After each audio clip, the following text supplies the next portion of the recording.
this changes everything. After months of public outrage and demonstrations, Kenyans woke up to the news of former Deputy President Rigathi Gachagua's impeachment. What really killed Dennis Bright? We revisit the story on how the young billionaire met his untimely death after his autopsy results were released to the public. We'll also touch on scammers and victims of the scams. These and much more in this week's episode of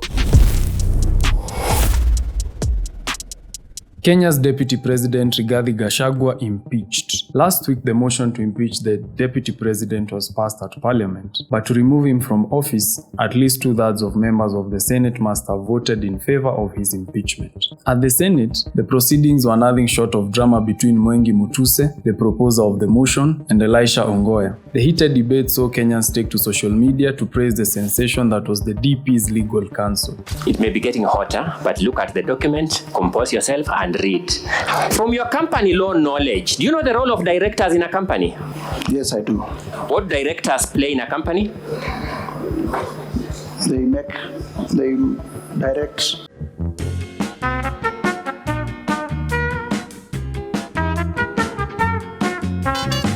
Has he in fact bought it?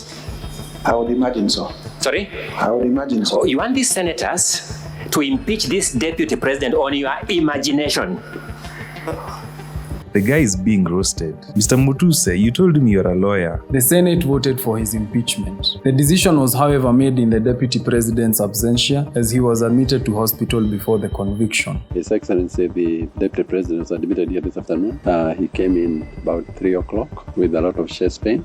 Interior CS Kithure Kindiki has been nominated to take his place in a move that had been challenged by the Deputy President's Council and has since been restrained by the High Court. Kindiki is set to be sworn in as early as Saturday 19th October should his name be approved by Parliament. We'll be sure to update you as this story unfolds. Dennis Bright update. Last week we covered the untimely passing of Dennis Bright, and as promised, here we are with an update. His body had been found at the Aqua apartment in Nyali, Mombasa, on October 10th, 2024, where he was allegedly partying with his friends before collapsing and never waking up. Speaking at a requiem mass later, one of his close friends said the following.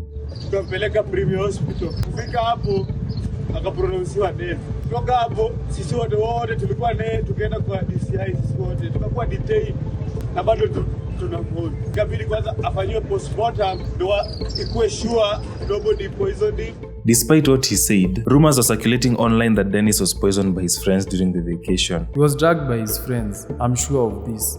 Don't overtrust friends. The autopsy indicated that he suffered from a depressed central nervous system and acute pancreatitis that was linked to an overdose of alcohol. This is what they said on the matter.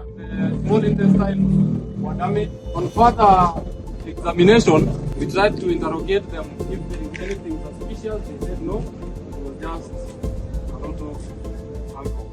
Eldoret man scammed after losing kidney for 300,000 Kenyan shillings. In the past year, cases of organ harvesting in Kenya have been on the rise, with the Shakahola starvation cult topping the charts. This is after investigators discovered missing organs from exhumed bodies of the victims. In a recent incident in Eldoret, 21-year-old Harmon Kipruto was promised a whopping 660,000 for one of his kidneys by an underworld kidney buying syndicate. Little did he know this decision would cost his family millions in medical bills later. In a desperate move to escape poverty, he accepted to sell his left kidney to unidentified persons who later went radio silent after only paying him half of the agreed amount. Kipruto has been left with several health complications after the incident. Kisii man arrested in connection with a multi-million jobs scam. The DCI has arrested a man who is alleged to have promised false job opportunities in Canada. He would help them with acquiring the necessary documents only to completely ghost his victims after acquiring millions from them. Obare was arrested in Ongata Rongai town and is preparing for his arraignment in court, where he will be charged with conspiracy to defraud and obtaining money by false pretenses. Former IEBC manager for boundaries and delimitation arraigned on forgery of academic certificates. Ms. Caroline Sabiri, now former IEBC manager manager for delimitation of boundaries, was arrested and accused of forging her academic certificates from the University of Nairobi. If found guilty later this month, she will be required to pay 37 million Kenyan shillings, which she accrued as salaries for the time she had held the position and leaving her jobless. And speaking of the jobless, University of Nairobi dropped Professor Kiama as their Vice Chancellor. The Council of the University of Nairobi has officially announced that Professor Rigathi Kiama's tenure in the world-class institution has been terminated, following claims of gross misconduct and insubordination. Kiama was the 8th Vice Chancellor and had served since January 5th, 2020. Professor Margaret Hutchinson was appointed acting Vice Chancellor in his place. Dramatic images show the first floods in the Sahara in half a century. In southeast Morocco, more than an year's worth of rain fell in 2 days, filling up Lake Iriki that had been dry for 50 years. It's been 30 to 50 years since we've had this much rain in such a short space of time, said Houssine Youabeb, an official of Morocco's meteorology agency. Moving on from deserts and to forests. Kenyan teacher trying to save her language from extinction by growing a word forest. For the last story of today, we will cover the efforts of 28-year-old Juliana Loshiro to preserve her language. She's one of the very few Yaku people of northern Kenya who speak Yakunte fluently. In the UNESCO World Atlas of Languages, the language is listed as severely endangered, with only 9 speakers. In a village in Laikipia County, Loshiro teaches about 300 students, both elders and children, twice a week. The lessons comprise of taking her students to the forest to plant indigenous trees such as the wild olive tree or the cedar. They then tag trees with labels that have words in Yakunte and English. Loshiro calls it a word forest. As the trees grow, she says, the language grows. That's it for this video. Be sure to subscribe and see you next week.